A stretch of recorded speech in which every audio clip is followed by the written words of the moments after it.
Shalom, haleluya. Puji Tuhan, kita sudah masuki bulan yang baru, semua karena anugerah Tuhan, amin. Seperti biasa setiap berganti bulan kita punya tema-tema yang akan kita bahas panjang 1 bulan ke depan. Dan di bulan ini kita akan banyak bicara tentang bagaimana kesehatan mental atau kesehatan jiwa. Dan di minggu yang pertama saya mulai dengan sebuah judul yaitu merawat kesehatan mental dalam terang firman Tuhan. Jiwa yang sehat, iman yang kuat. Nah, kita akan membuka sebagai sebuah ayat pembuka di dalam 1 Tesalonika pasal yang kelima ayat 23. Semua bilang firman Tuhan berkata seperti ini.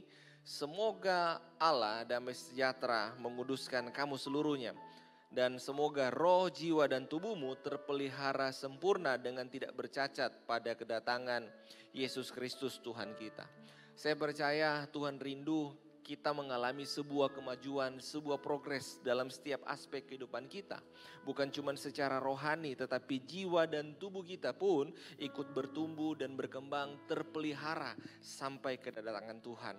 Saudara, isu mental health hari-hari ini tentu sangat menjadi hal yang umum kita bicarakan. Kita banyak mendengar, kita banyak mungkin melihat contoh-contoh case, akibat-akibatnya. Dan firman Tuhan saya percaya sangat relevan dalam kehidupan kita.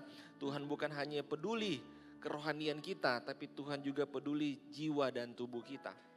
Efesus 3 ayat 16 dan 17 bilang begini, ini doa Paulus untuk jemaat Efesus. Aku berdoa supaya ia menurut kekayaan dan kemuliaannya menguatkan dan menumbuhkan kamu oleh rohnya dalam batinmu. Sehingga oleh imanmu Kristus diam dalam hatimu dan kamu berakar serta berdasar di dalam kasih. Nah, ini penting. Paulus mendoakan jemaat Efesus supaya menurut kekayaan dan kemuliaan Tuhan meneguhkan hati dan jiwa dan batin dari setiap jemaat. Karena kegoncangan, masalah, pergumulan hidup bisa jadi faktor-faktor yang membuat iman itu terhimpit, yang membuat orang tergoncang secara rohani maupun secara jiwa dan mentalnya. Saudara, WHO dia mencatat kurang lebih 1 miliar orang di seluruh dunia itu mengalami gangguan kesehatan mental. Bahkan di Indonesia 1 dari 10 orang itu terindikasi stres, saudara, punya masalah. Kalau bicara tentang kesehatan mental, tentang mental illness, ada banyak bagian-bagian yang bisa secara spesifik kita bahas. Ada yang namanya depresi, stres, delusi, anxiety, personality disorder, NPD, ada FOMO, ada yang namanya burnout, ada banyak hal, saudara, yang dapat memicu orang kena gangguan kesehatan mental. Dan untuk saya dan saudara di Palu ini hal yang sangat relate di Sulawesi Tengah secara khusus mungkin ya. Karena Sulteng berdasarkan data tahun 2022 kemarin posisi pertama berdasarkan data terkait gangguan mental emosional se-Indonesia. Jadi saudara, seluruh Indonesia diteliti angkanya itu normalnya 2,00%. Tapi kita Sulteng 2,5. Bahkan hal itu senada juga dengan preferensi depresi Sulteng yang melampaui nilai rata-rata nasional. Jadi berdasarkan data dalam kondisi tertentu, kita Sulawesi Tengah tinggi angka gangguan mental emosional, tinggi angka depresi. Nah, saya tidak tahu kenapa, saudara. Jangan pasang muka begitu, terlalu kentara. Kasih senyum dulu kiri kananmu, bilang Tuhan Yesus baik. Haleluya. Kentara sekali saudara berbeban berat hari ini. Kita percaya jemaat FOCC bukan bagian 2%, 2,5%. Amin. Di tengah-tengah masalah, pergumulan selalu ada damai sejahtera dan sukacita Tuhan yang bisa kita nikmati. Amin, saudara. Nah, saudara, memang kalau kita melihat secara keseluruhan di seluruh dunia, gangguan mental yang menyebabkan orang lari ke narkoba itu ada 2 juta orang di seluruh dunia. Kemudian ada 100 juta orang yang menjadi pecandu alkohol karena dia tidak bisa menghandle masalah pergumulan, dia lari ke alkohol. Kemudian yang menjadi depresi lebih banyak lagi, ada 268 juta. Kemudian orang yang punya kelainan pribadian jadi bipolar 40 juta orang. Skizofrenia 21 juta orang. Gangguan makan, baik susah makan, Dan susah kalau tidak makan, ini lumayan banyak saudara, 10,5 juta. Ini data seluruh dunia. Nah, kalau di Indonesia sendiri ada beberapa hal yang lumayan tinggi. Yang paling tinggi adalah namanya stres atau burnout. Dia kelelahan, ini kurang lebih dari total jumlah penduduk ada 56%. Kemudian gangguan tidur, insomnia, kecemasan, anxiety 28%. Loneliness, kesepian 24%. Jadi para jomblo-jomblo yang belum punya pasangan, yang merasa kesepian, Anda menyumbang 24% orang yang kena gangguan kesehatan mental di Indonesia. Kemudian faktor penyebab yang paling utama adalah masalah finansial yang selalu jadi pemicu, itu 59% orang gangguan kesehatan mental karena masalah finansial. Dan kemudian 46% itu kesepian. Jadi ditambah lagi mungkin pasangan yang sudah tidak sama-sama, atau barangkali orang tua yang sudah Tuhan panggil, atau anak yang sudah Tuhan panggil. Kita merasa ada yang kurang jadi bagian kehidupan kita, sehingga rasa duka cita, kesepian itu membuat mentalitas kita terganggu. Nah, ini saudara data-data yang ada terkait masalah kesehatan mental. Nah, menjadi problem ketika masalah kesehatan mental itu tidak dihandle dengan baik, tidak tertangani dengan baik, bukan hanya kena jiwa, tetapi dia bisa mempengaruhi tubuh. Nah, saudara, apa itu? Ada suatu penyakit yang namanya psikosomatis, saudara. Psikosomatis ini adalah kondisi yang menyebabkan pengidapnya merasa sakit atau mengalami gangguan fungsi tubuh. Namun saat dilakukan pemeriksaan atau diagnosa tidak ada keanehan yang terjadi di dalam tubuh. Nah, gejalanya itu saudara, jantungnya berdebar-debar lebih cepat dari yang semestinya. Normal ya, tidak berdebar-debar hari ini. Kemudian sesak nafas. Secara tiba-tiba sesak nafas, kemudian mulai rasa lemas, kemudian nyeri ulu hati, asam lambung tiba-tiba naik, kemudian susah tidur, tidak bisa tidur, kemudian kepala nyeri atau migrain, kemudian demam, batuk, pilek. Kayaknya ini ciri-cirinya, tanda-tandanya kita banget ya. Tapi saya percaya seperti saya katakan di awal tadi, Tuhan rindu kita mengalami progres. Kita mengalami kemajuan dalam seluruh aspek kehidupan kita. Ada banyak cara. Kalau saudara mungkin kena gangguan kesehatan mental, saran saya saudara cari penanganan medis yang tepat, datang ke psikiater atau konselor untuk bercerita. Di gereja ini juga punya sarana. Istri saya hari-hari ini lagi sekolah, lagi belajar tentang menjadi konselor.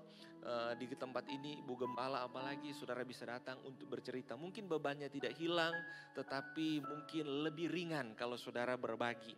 Kemudian saudara juga harus tertanam ada dalam komunitas yang baik, supaya saudara mendapat support system yang mendukung saudara ketika saudara alami namanya gangguan kesehatan mental. Nah, hari ini saya mau sharing begini. Kita akan belajar dari satu perikop kebenaran firman Tuhan dari serial khotbah Tuhan Yesus, yang bagaimana Tuhan Yesus mengelaborasi sebuah khotbah kepada pendengarnya, yang membuat pendengar yang pada waktu itu mungkin sedang terganggu kesehatan mentalnya kembali dikuatkan. Dan dari perikop ini kita akan belajar. Saya mengambil di dalam Injil Matius pasal yang ke-6 ayat 24 sampai ayat yang ke-32. Injil Matius pasal yang ke-6 mulai dari ayat 24. Saya dapat bacakan, saudara dapat menyimaknya. Matius pasal 6 ayat 24. Tidak seorang pun dapat mengabdi kepada dua tuan, karena jika demikian ia akan membenci seorang dan mengasihi yang lain, atau ia akan setia kepada yang seorang dan tidak mengindahkan yang lain. Kamu tidak dapat mengabdi kepada Allah dan kepada Mamon. Karena itu aku berkata kepadamu, janganlah khawatir akan hidupmu, akan apa yang hendak kamu makan atau minum. Janganlah khawatir pula akan tubuhmu, akan apa yang hendak kamu pakai. Bukankah hidup lebih penting daripada makanan, dan tubuh itu lebih penting daripada pakaian? Pandanglah burung-burung di langit yang tidak menabur dan tidak menuai dan tidak mengumpulkan bekal dalam lumbung, namun diberi makan oleh Bapamu yang di surga. Bukankah kamu jauh melebihi burung-burung itu? Siapakah di antara kamu yang karena kekhawatirannya dapat menambah sehasta saja pada jalan hidupnya? Sampai sini kita baca, saudara. Nah, perikop ini Tuhan Yesus sampaikan dalam satu serial khotbahnya di atas bukit, saudara. Nah, saudara, menarik ketika Tuhan Yesus bicara tentang kekhawatiran. Ada berapa kali Tuhan Yesus mengulang kata kekhawatiran di situ, dan Tuhan Yesus menganjurkan jangan khawatir. Jangan khawatir akan 3 hal, tubuh, akan makanan, dan akan pakaian, saudara. Nah, saudara, menjadi pertanyaan begini, apakah kita berdosa kalau kita khawatir? Kalau kita mau jujur, kekhawatiran itu menjadi sebuah bagian integral dalam kehidupan kita. Tidak ada orang yang tidak khawatir. Nah, apakah dengan kita khawatir menjadi kurang layak kita di hadapan Tuhan, menjadi berdosa kaki di hadapan Tuhan? Ternyata tidak demikian, saudara. Maksud dari Tuhan Yesus berkata jangan khawatir, kekhawatiran seperti apa yang Tuhan Yesus maksud? Nah, kita lihat di sini, saudara, pengertian dari kata khawatir itu. Kata khawatir dalam bahasa asli yang dipakai di dalam Injil Matius yang kita baca tadi, memakai kata merimnao, artinya merasa khawatir atau memperhatikan dengan sesama. Kata ini memakai verb imperatif present aktif middle, orang kedua jamak, kata kerja yang sedang terjadi terus menerus dilakukan oleh banyak orang. Artinya begini, saudara, Tuhan Yesus memperingatkan setiap pendengarnya pada waktu itu jangan khawatir yang sifatnya terus menerus, sehingga hidup orang itu tidak lagi produktif, tidak lagi berfokus kepada Tuhan, tetapi senantiasa hidup yang dikuasai oleh kekhawatiran. Ini yang Tuhan Yesus peringatkan pada waktu itu. Nah, arti kata khawatir dalam Kamus Besar Bahasa Indonesia adalah takut sesuatu yang belum terjadi. Bisa ditafsirkan menjadi gelisah atau sebuah kecemasan. Dalam New International Version artinya adalah anxiety about the future. Kekhawatiran tentang masa depan. Nah, jadi kalau kita terlalu memikirkan dengan memperhatikan dengan seksama, kemudian menjadi fokus utama dalam kehidupan kita tentang kekhawatiran, inilah yang ditegur oleh Tuhan Yesus pada waktu itu. Tuhan Yesus tidak mau kehidupan saya dan saudara, bahkan pendengar pada waktu itu, dilingkupi, dikuasai oleh yang namanya kekhawatiran. Nah, sekarang pertanyaannya bagaimana supaya kita terhindar dari gangguan kesehatan mental? Nah, saudara, kenapa kekhawatiran? Kekhawatiran ini sebuah celah, pintu awal masuknya gangguan kesehatan mental. Tadi depresi, anxiety, kita sudah baca pengertiannya.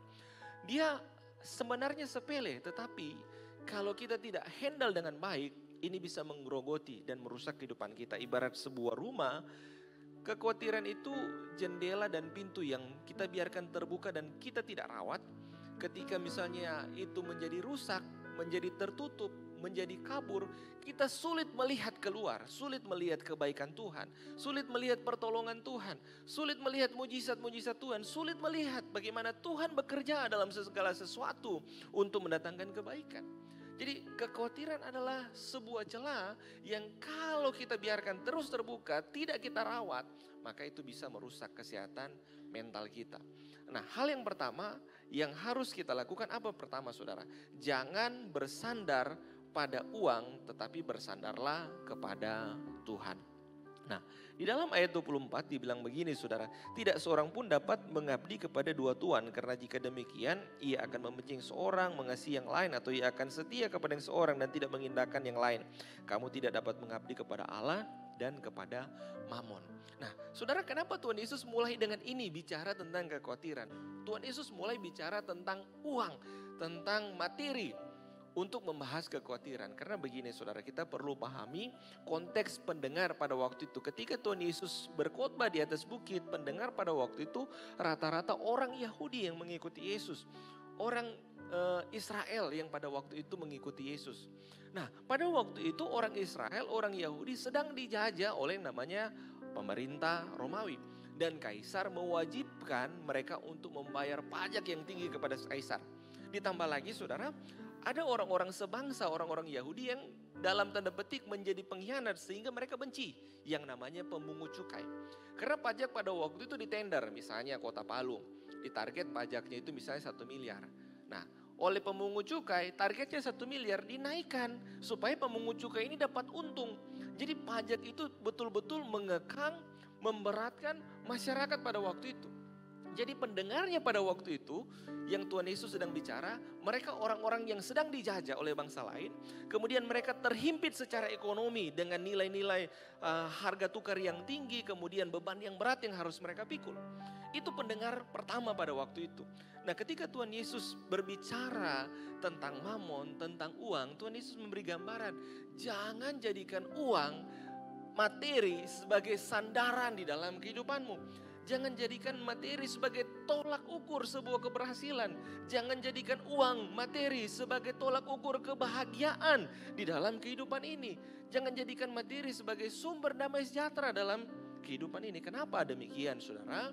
Karena uang itu sifatnya liquid asset atau tidak tetap.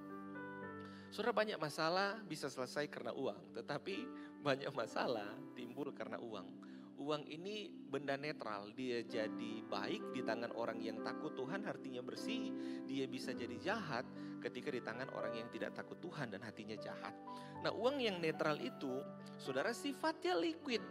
Dia mudah bergoncang, mudah cair. Jadi Anda bayangkan kalau Anda bersandar, bergantung, menggantungkan kehidupan kerohanian saudara, hidup saudara kepada hal yang mudah bergerak, mudah goncang. Saya kasih contoh, Jeris bisa bantu saya. Jadi Anda bayangkan kalau Anda menaruh sebuah pengharapan untuk sesuatu yang mudah goyah, kemudian saudara jadikan sebuah pegangan, sebuah sandaran dalam kehidupan saudara. Tergeser dia kan? Itu uang yang sifatnya mudah liquid. Kalau saudara bersandar, saudara pasti jatuh. Tak gulung dalam hidup ini. Tapi kalau saudara bersandar sama Tuhan, dia batu karang yang teguh. Udah kasih bagus, bos. Nah, kalau bersandar sama Tuhan, batu karang yang teguh, yang tidak mudah goyah, seberat apapun kita bersandar, saudara, dia tidak goyang. Tetap kita. Jadi dia inilah yang menopang berat badan kita ini. Menopang pergumulan kehidupan kita, Tuhan. Nah, itu yang harus dijadikan sandaran. Bukan sesuatu yang sifatnya liquid dan mudah bergerak dan mudah berlalu, saudara. Thank you, Jeris. Nah, seperti itu, saudara. Saya kasih contoh begini, sebuah kisah nyata tragis. Seorang pengusaha punya perusahaan investasi yang besar di Amerika. Asetnya itu kurang lebih 30 triliun rupiah. 2 juta US dollar lebih kalau tidak salah. Namanya Thomas H. Lee. Dia punya perusahaan investasi yang besar. Tapi 2023 kemarin tragis, dia ditemukan mati bunuh diri dengan menembakkan pistol ke kepalanya, saudara. Karena persoalan depresi, karena persoalan pergumulan kehidupan. Nah, saudara, saya mau bilang begini, bahwa uang itu tidak bisa dijadikan tolak ukur sebuah keberhasilan, sebuah kebahagiaan dalam hidup ini. Karena orang yang punya uang sekalipun, punya jabatan, punya ketenaran, tidak menjamin dia bahagia. Kemudian di Jerman, saudara, ada seorang yang CEO dari sebuah perusahaan obat-obatan farmasi, namanya Adolf Merkel. Dia ini juga sama, berakhir tragis, bunuh diri. 2008 silam dia kehilangan kurang lebih 400 miliar euro.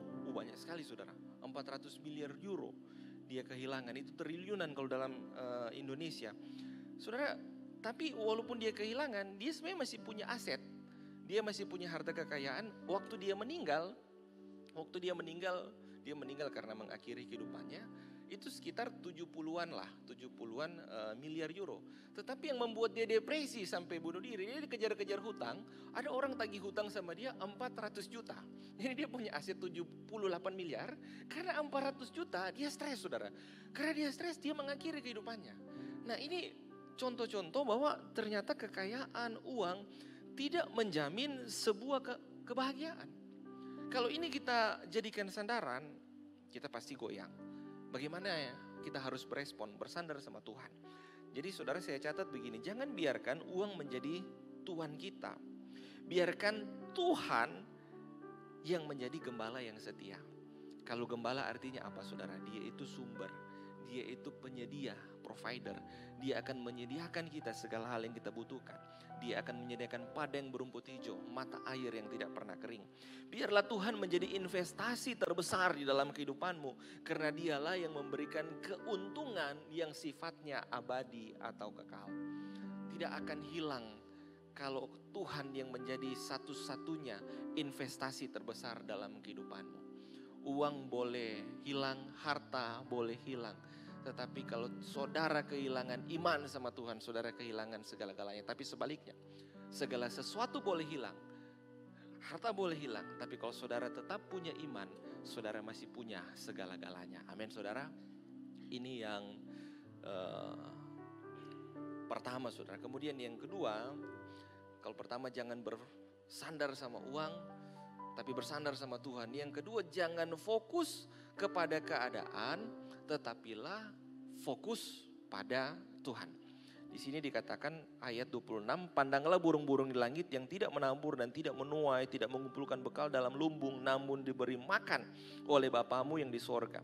Bukankah kamu jauh melebihi burung-burung itu? Begini saudara, ketika Tuhan Yesus ngomong khotbah ini di hadapan pendengar pada waktu itu, Tuhan Yesus mencoba mengalihkan pandangan mereka yang tadinya berbeban berat, yang tadinya merasa tidak berdaya karena dijajah, yang tadinya sedang depresi karena tekanan ekonomi yang tinggi, yang tadinya mungkin sedang kelaparan, tidak tahu apa yang akan mereka makan hari itu, yang sedang khawatir akan hari esok.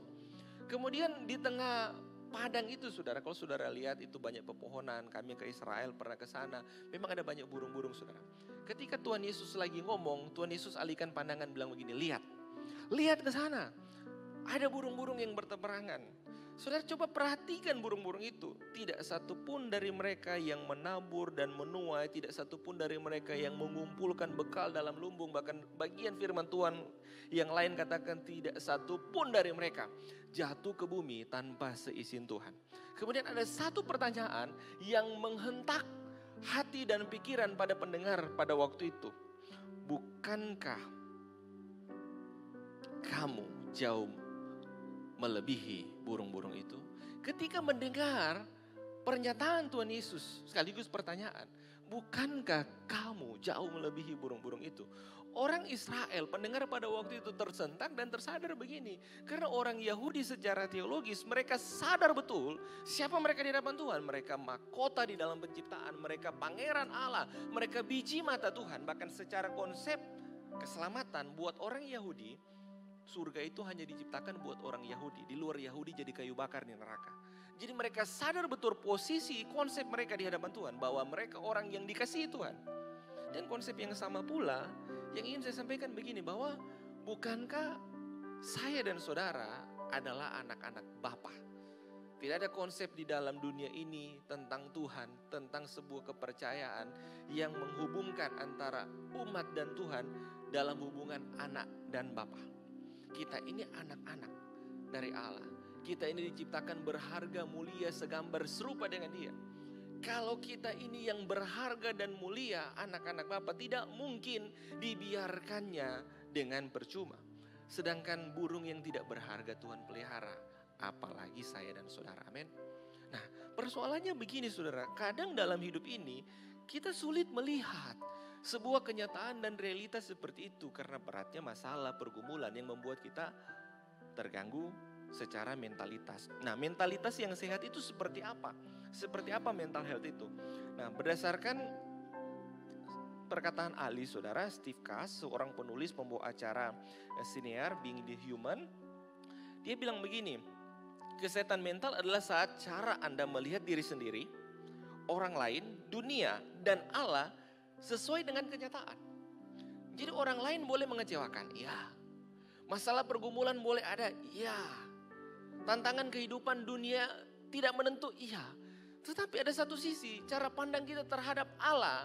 Bukankah Dia Allah yang baik? Bukankah Dia Allah yang perkasa? Bukankah Dia Allah yang murah hati? Bukankah Dia Allah yang ringan tangan? Bukankah Dia Allah yang sanggup mengadakan mujizat? Harusnya cara pandang yang sama yang seperti itu, mental yang sehat, kita bisa berespon terhadap setiap emosi keadaan. Kita bisa marah, kita bisa kecewa. Tetapi secara faktual di saat yang sama, kita juga bisa beriman dan percaya. Kalau masalah boleh ada, Tuhan pun ada. Kalau masalah begitu besar, Tuhan pun jauh lebih besar dari masalah. Jadi mental yang sehat itu, dia tidak membiarkan emosi menguasai kehidupan rohaninya. Nah, saudara, kenapa orang gagal seringkali dalam bidang ini? Karena overthinking, stres. Ketika kita melihat suatu keadaan, kita menjadi overthinking. Overthinking itu apa, saudara? Kita mengekspand, memultiplikasikan, menambahkan, mendevelop sebuah permasalahan. Yang tadinya kecil menjadi besar, yang tadinya ringan menjadi berat. Makanya Tuhan Yesus bilang begini, siapakah di antara kamu yang dapat menambah sehasta saja dalam hidupnya karena kekhawatiran? Sederhananya Tuhan Yesus bilang begini, mungkin beban yang kita pikul hari-hari ini 25 kilo. Tetapi kita yang tambah sendiri beban besok hari jadi 50 kilo. Kita tambah lagi dengan beban lusa jadi 75 kilo. Kita tambah lagi dengan beban minggu depan jadi 100 kilo. Bahkan sepanjang setahun kita tumpukan dalam satu hari. Untuk kita pikirkan, untuk kita renungkan. Jadilah kita stres, jadilah kita depresi.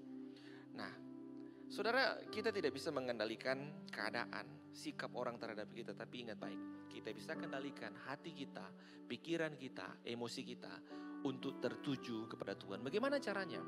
Persekutuan dengan Tuhan, lewat ibadah-ibadah, lewat pujian penyembahan yang senantiasa kita terkoneksi. Bagaimana kita bisa fokus sama Tuhan kalau kita tidak punya hubungan yang continue, relationship yang terus kita rawat. Saudara yang pakai kacamata, saudara lap enggak kacamatanya tiap hari? Pasti ya, karena kalau enggak kan menjadi buram. Kalau hubungan dengan Tuhan, relationship kita dengan Tuhan, kita tidak rawat, maka fokus kita sulit untuk tertuju fokus sama Tuhan. Nah, kalau saudara mau bebas dari isu-isu seperti itu, ayo fokus sama Tuhan. Saudara, mental health itu tidak selalu berarti orang kurang iman. Tapi ini kondisi medis yang tidak mudah. Setiap kita lemah, setiap kita rentan. Saya mencatat beberapa berita, saudara, hamba Tuhan terkenal. Ini saya ambil beberapa yang mereka pada akhirnya menyerah dengan pergumulan-pergumulan kehidupan. Ada namanya Matthew Warren, ini anaknya Rick Warren, penulis buku Purpose Driven Life. 2013 diakhiri hidupnya karena depresi. Dan yang paling mencengangkan buat banyak orang adalah Jared Wilson yang terakhir itu. Dia gerejanya besar, puluhan ribu, 30-40 ribu. Dia pendeta muda, suami istri sama-sama melayani. Dia melayani banyak orang-orang muda, persoalan depresi, mental health issue. Tapi ternyata dia pun mengalami mental health issue. Dia depresi, kemudian pada akhirnya dia mengakhiri hidupnya. Saya dan saudara dihadapkan dengan kenyataan-kenyataan seperti ini. Tapi ingat baik tadi, kita bisa kendalikan hati kita, pikiran kita, walaupun di luar itu tidak terkendali. Tetapi kalau kita punya hubungan yang erat, intim, akrab, dekat dengan Tuhan, saya percaya ada kekuatan daripada Tuhan yang melampaui segala akal, yang memenuhi hatimu, pikiranmu. Dan bahkan mungkin di saat-saat terkelam dalam kehidupanmu, ketika engkau berlari sama Tuhan, berseru sama Tuhan, engkau akan merasakan damai sejahtera, sukacita yang melampaui segala akal itu turun, memenuhi hati dan pikiran. Amin. Tetap kuat, saudara, tetap kuat. Jangan kehilangan pengharapan. Mazmur 34 ayat 18 bilang begini, Tuhan itu dekat pada orang-orang yang patah hati dan ia menyelamatkan orang-orang yang remuk jiwanya. Ketika dunia terasa berat, bersandarlah pada Tuhan. Di sanalah jiwamu menemukan istirahat yang sesungguhnya. Datang sama Tuhan. Rasakan kalau dia pribadi yang nyata. Dia memeluk engkau. Dia menangis bersama-sama dengan engkau. Tidak pernah Tuhan tertawa di saat kita menangis. Dia pun menangis di saat-saat terendah dalam kehidupan kita. Nah, yang terakhir, saudara, untuk kita merasakan bebas dari kekhawatiran, depresi, mental health issue, ini sederhana tapi kalau kita lakukan, kita akan full dengan damai sejahtera, sukacita daripada Tuhan. Jangan hidup dalam dosa, tapi hiduplah di dalam kebenaran. Matius 6 ayat 33 bilang begini, tetapi carilah dahulu kerajaan Allah dan kebenarannya, maka semuanya itu akan ditambahkan kepadamu. Semuanya itu bicara tentang hal-hal yang kita khawatirkan, hal-hal yang membuat kita berbeban berat, hal-hal mungkin yang tidak bisa kita jangkau, yang tidak bisa kita gapai. Tetapi saran Tuhan, carilah dulu kerajaan Allah dan kebenarannya. Ini bukan bicara lokasi, titik, tempat, bukan. Ini bicara soal nilai, value, prinsip hidup yang harus kita aplikasikan, yang harus kita terapkan dalam kehidupan kita sehari-hari. Tidak mudah melakukan firman, tapi saya jamin ketika kita taat melakukannya, engkau akan penuh dengan damai sejahtera. Dosa itu mendatangkan rasa bersalah, mendatangkan intimidasi. Dosa itu menuduh kita setiap saat. Dan semakin lama kita tinggal di dalam dosa, kita menyimpan dosa, semakin besar beban yang akan kita pikul. Saya kasih contoh. Di Australia ada seorang bartender, dia lagi mabuk satu malam bareng teman-temannya. Kemudian dia mau bayar tagihan bilnya, dia tidak punya uang, dia ke ATM lah di depan barnya. Dia cabut uang, ternyata saldonya habis. Dia pakai credit card, tidak bisa pakai, over limit. Dan dia iseng-iseng dalam kemabukannya, dia tindih saja angka tarik pilihan nominalnya, dan ternyata keluar uang $200. Tapi dia masih sedikit sadar, dia bilang, masa keluar uang? Tapi kan ada, ya udahlah pakai bayar dulu, nanti pikir besok. Ketika dia bangun, dia telepon bank, tanya, saya punya transaksi enggak tadi malam? Banknya bilang, enggak ada, kita tidak catat transaksi mencurigakan. Saya punya utang enggak di kartu kredit? Oh, enggak ada, semua aman. Dan saudara, ternyata dia lakukan hal ini setiap hari, saudara. Ini sebuah bug di ATM. Kemudian satu kali dia kumpulkan kurang lebih 25 miliar. 25 miliar. Buat apa dia pakai? Dia senang-senang, dia foya-foya. Punya uang banyak kan? Dia bayarin teman-temannya, dia kasih ke pengemis, dia sewa jet pribadi, dia bahkan bisa sewa satu nightclub begitu. Tapi satu titik dia merasa bersalah. Pasti satu saat barang yang tidak benar akan memicu persoalan. Sebelum persoalan timbul, lebih baik saya mengakulah. Dia telepon banknya, dia mau mengaku dosa sama banknya. Tapi yang lucu, jawaban banknya bilang, enggak ada apa-apa kok, kami tidak merasa dirugikan. Tapi rasa bersalahnya tetap ada. Dia datang ke banknya, dia bilang, ini loh, saya sudah ambil 25 miliar kurang lebih. Kemudian banknya jawab, kalau begitu kita akan berurusan hukum. Wah, dia mulai panik, dia mulai takut, dia mulai depresi, saudara. Dia mulai paranoid. Ketika orang ketuk pintu, dia pikir polisi akan gerbek dia. Ternyata tidak, saudara. Besoknya dia aman, 1 minggu dia aman, 1 tahun dia aman, 2 tahun dia aman. Tetapi rasa bersalah yang dia pendam itu menggerogoti kehidupannya, saudara. Dia tidak damai sejahtera, dia tidak produktif dalam kehidupannya. Sampai akhirnya dia ngomong ke media, dia cerita ke media, beritakan dong ceritanya saya. Si bank itu dia punya bug tiap malam, dan lucunya hanya ATM-nya saya yang bisa. Saya sudah habiskan 25 miliar, tapi banknya tidak merasa dirugikan. Dan akhirnya dia hanya dituntut karena pencemaran nama baik begitu, saudara. Dia dihukum 1 tahun 6 bulan sekian tambah kerja sosial. Nah, saya mau bilang begini, rasa bersalah, rasa tertuduh itu tidak enak. Dan dosa mengakibatkan rasa bersalah dan rasa tertuduh itu. Tetapi kemerdekaan memerdekakan. Kemerdekaan itu mendatangkan damai sejahtera, kemerdekaan itu mendatangkan sukacita. Dan saya mau bilang kepada saudara, Tuhan Yesus, dia turun ke dunia, dia menyelesaikan suatu masalah terbesar kita, yaitu dosa. Dosa dia sudah selesaikan. Bagian kita yang hidup di masa kasih karunia hanya datang mengaku dosa kita di hadapan Tuhan. Dan minta kekuatan daripada dia untuk kita melakukan kebenaran firman Tuhan. Secara daging manusia kita lemah, kita terbatas. Tentu kita sulit melakukan itu. Tetapi kalau roh Tuhan ada atas kita, kita berjumpa dengan kasih karunia, kita berjumpa dengan pribadi Allah, saya percaya engkau pasti akan diubahkan. Mungkin butuh proses, tapi engkau akan melihat engkau diubahkan Tuhan. Dan engkau akan hidup dalam damai sejahtera, sukacita daripada Tuhan. Amin, saudara. Saya tidak tahu saudara datang dengan masalah apa, dengan depresi apa, dengan isu mental health seperti apa. Tapi saya mau bilang begini, ada pengharapan di dalam Tuhan. Kalau saudara pandang salib Kristus di sana menggambarkan betapa besarnya kasih Allah akan kehidupan kita. Sekaligus juga menggambarkan betapa dalamnya dosa kita. Tetapi persoalan dosa itu Tuhan sudah selesaikan.